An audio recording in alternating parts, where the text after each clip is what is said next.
Safia Azedine, la Mecque Phuket. Il paraît que, j'ai entendu dire que, après les gens ils vont dire que. Voilà grosso modo ce qui ravage des sociétés arabo-musulmanes en général et mon immeuble en particulier. J'habitais dans une tour où les racontards servaient de fondation et le ciment de cervelle. C'est comme ça, était le maximum de la réponse. Au-delà, ça frisait le blasphème, on ne s'y aventurait jamais, de peur qu'après, les gens ils disent que. L'ascenseur était souvent en panne, mais les cancans trouvaient toujours le moyen d'errer dans les étages. On disait de moi que j'étais une effrontée, de ma sœur qu'elle était une fille bien, et de ma mère qu'elle laissait trop de gras dans le tagine de mouton. On épargnait plutôt mon père, même s'il était le dernier de tout l'immeuble à ne pas être encore Hadj, ce qui l'accablait. Car mes parents n'avaient qu'une obsession, faire leur pèlerinage à la Mecque. J'aimais mes parents au-delà de tout, mais je les aimais n'importe comment, en vrac et à perpétuité. Depuis leur arrivée en France, ils avaient tout fait pour s'insérer dans la société. S'intégrer, en revanche, ils n'avaient jamais réussi. Cela dit, vu les tronches dans le voisinage, s'assimiler se révélait trop risqué.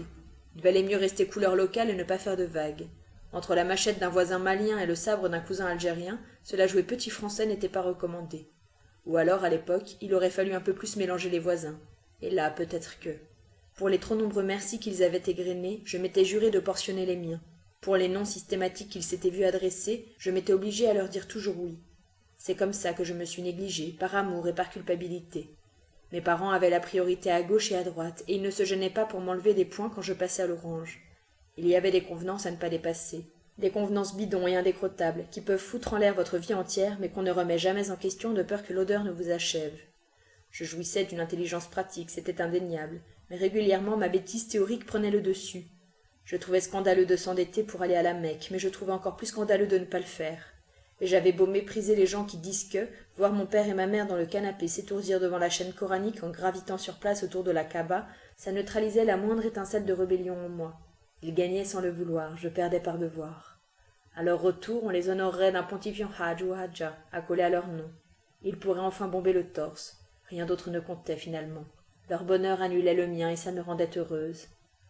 Lorsque j'ai parlé de mon charitable projet à ma sœur Kalsoum, elle s'est empressée d'acquiescer. Pour elle, le simple fait d'y réfléchir constituait déjà un péché. 2 oui contre 0 non, la Mecque gagnait les doigts dans le nez. Donc c'était décidé, ils iraient à la Mecque quoi qu'il en coûte. Financièrement et idéologiquement, je veux dire. Financièrement, ça devait aller. Je gardais un petit Elliot, je faisais le ménage chez sa mère Jeanne, je nettoyais les bureaux de son père Bénédicte, je vendais mes cours et travaux pratiques à des étudiants moins assidus que moi, et j'étais au choix Blanche-Neige ou Anna Montana pour des anniversaires à thème de salmorpions très privilégiés. Idéologiquement, en revanche, ça allait me faner, c'est certain. D'abord, il fallait avaler la condition d'entrée en Arabie Saoudite pour une femme, être accompagnée d'un homme de sa famille, un frère, un fils, un père ou un cousin, un voisin peut-être aussi. Enfin, tout ce qui pouvait garantir que vous n'étiez pas une fille olé olé, une chiquita boum boum, une bomba caramba, une perturbatrice en poli, une pute en impoli. Ils enveloppaient tout ça avec une ficelle de barbelé, prétextant qu'il s'agissait exclusivement d'une mesure de protection de la femme, mais on ne me la faisait pas à moi, c'était une mesure toxique, de celle qui n'envisage pas la femme autrement que friponne et indocile. Pourtant, c'est bien d'être indocile. Je suis indocile, pas effrontée. Voilà ce que je répondais aux gens qui disent que... D'ailleurs, je ne leur répondais pas, et c'est bien pour cela que j'étais une effrontée à leurs yeux. Ils attendent quoi, finalement, les gens qui disent que? Eh bien, qu'on leur réponde que. Ce à quoi ils diront que, puis on rétorquera que, ils répliqueront que, et ainsi de suite, jusqu'à ce qu'on les prenne en compte. Ils veulent de l'attention à bas prix, ils sont incapables d'en recevoir autrement. Des médiocres qui rêvent qu'on se souvienne d'eux coûte que coûte, sinon ils laissent autant de traces qu'un jet de pisse sur du sable chaud. La mégère du 9e avait rapporté à ma mère, pour son bien, ce qui se disait dans les hautes sphères de la tour. Une nouvelle voiture était-elle bien nécessaire avant d'accomplir un devoir islamique? Ces médisances tourmentaient mes pauvres parents qui feignaient d'en s'en ficher. Ils se rassuraient comme ils pouvaient, laissant à Dieu le Tout-Puissant le soin de juger leurs actions. Seul Dieu sait ce que j'ai dans le cœur, répétait inlassablement ma mère lorsqu'elle entendait de vilaines choses la concernant. Un peu comme les enfants disent miroir dans une cour de récré, alors qu'en réalité ils sont mortifiés et qu'ils vont chialer dans les toilettes à l'abri des regards. Ma mère allait s'engouffrer dans sa cuisine et profitait de la vapeur des marmites pour se faire un gommage de la peau, et de l'esprit aussi, restriction budgétaire oblige. Turlupénés par ce qu'en dira-t-on tyrannique, nous avons décidé, ma sœur et moi, d'aller à l'agence de voyage de M. Ourguidour, spécialisé en voyages sacrés. C'est entendu, je fais la réservation dans les 2 hôtels et vous me direz selon vos finances lequel vous choisissez.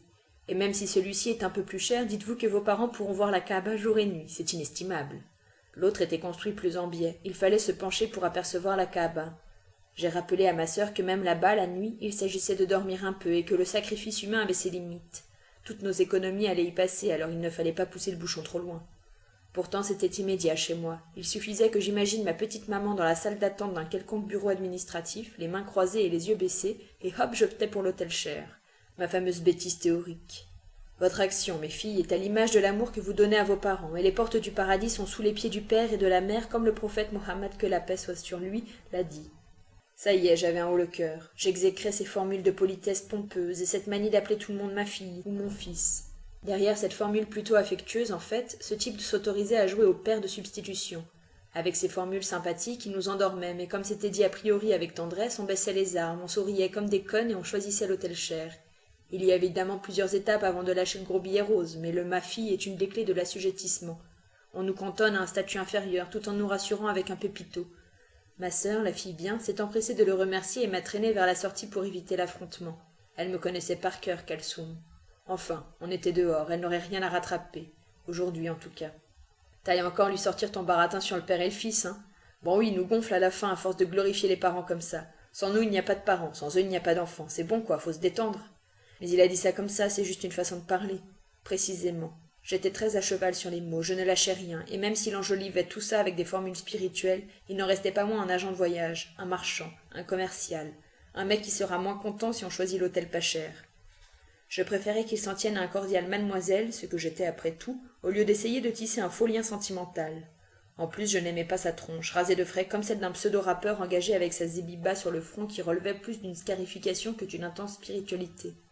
À chaque prière, amalgamant souffrance et soumission, il devait cogner son front par terre pour que la petite tache brune apparaisse plus vite et fasse de lui un bon musulman, pratiquant et tout, aux yeux de tous et toutes. Je suis sûre qu'ils font une compète de zébiba entre potes après. Tu veux dire qu'il y a le concours de zizi pour les uns et le concours de zébiba pour les autres? Oui, enfin non, à la fin il n'y en a qu'un, c'est le concours de zboob. Ma sœur et moi étions de bonnes copines. En plus d'être obligée de nous aimer, on l'avait décidé. Même si parfois ses raisonnements étaient un peu nébuleux, elle me cueillait souvent à l'improviste. Je souriais de la voir s'affranchir gauchement de l'estampille natale, de celles qu'on traîne comme un boulet en soirée, et qui, si on ne les maîtrise pas, se révéleront plus nocives qu'une belle-mère mécontente. Avec ses armes et par étapes, Kalsoum taclait ses réflexes de fille bien pour n'être qu'une fille. En sortant de chez M. Ourguitour, alors qu'on passait devant une autre agence de voyage, elle s'est arrêtée et exclamait « Fouquette, comme ça a l'air bestial !» On dit Pouquette. Excuse-moi, mais P et H, ça fait F. Sinon, à quoi ça sert qu'on aille à l'école? Oui, mais il y a des choses qu'on n'apprend pas à l'école. Pouquette, yacht et Versace, par exemple.